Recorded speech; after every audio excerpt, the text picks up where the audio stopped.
So again guys, isipon na to permi ang katong unsay nakabutang sa akong tarpaulin no. So ang kalupitan sa aso no, naagi mga certain nga mga butang na dili nato dapat buhaton. Isa dito ang nahitabo kay Butchoy gabi nga naligsan siya. But it's a good thing again no. Salamat kay Vincent kay naki-cooperate siya and nitabang man siya kay Ed no to shoulder the expenses no although half sila. So kana pasalamat ko no, God is good gyapon and then karon unta bantayan na lang gid ni nga dili siya makagawas. Oo. Dili gid siya makagawas and kita awareness gid ta nga once nga mosakit tag far baby, iring or unsa ba nga mga animals nila nga gilikha sa Ginoo. Naagi na siya kaakibat nga kaparusahan. So daghan kaayo ang wala gid na kay baloan na. So karon nakaibalo na mo nga dili lalim nga manakita og isa ka kay kaning mga iro nato mga anak sa Ginoo talaga. So ikaw Ed, unsay masubti nimo Ed? Last word. So ako I wish Butchoy nga mag-get well siya. Mukhaon ba kay Chicken Joy? Unsay ginakaon niya ani? Kuan ma'am, kadaghan. Human food.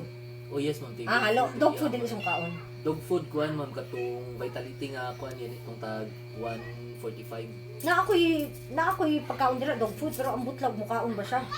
So ako na lang ibilin sa iya ha. Iring na apo mo iring no. Daghan may iring na bang mga kuan po na mga pinuhit ra uban. As in? Oo. Sige, ihatag na lang ako sa imo pag andam na lang ang sudlanan ha. May dati sa day ka ma'am kay kuan naga-rescue po mga dogs natin dito. Okay.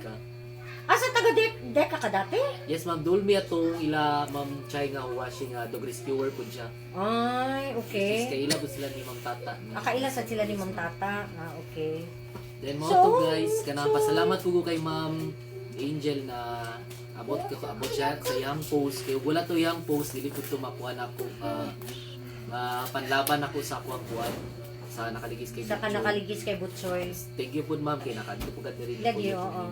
So ako naman, pray na to nga ma-okay na si Butchoy. Kay sa karon, kaborlogo na yung beauty. Borlog ka na Butchoy. Unya, maghatag na lang ko kay Papa Ed nimo pangpalit sa imong chicken ha. Kay wala man nakadala og chicken si tita. No. So kailangan gid ang i-follow gid nimo Ed. Yes ma'am naman. I-follow nimo. 3 times a day. 3 times unsa na ka ng syrup? Katong tablet ma'am, kapoy Tablet. So ginawa nimo isulod nimo diri sa imong gilid sa baba niya. Nalaman ko yung syringe nga kuwan. Kana syringe. 3 ml ba na? 3 ml ma'am. Ohoy. So karim, ni si Butchoy. Naligsan gabi naka-survive.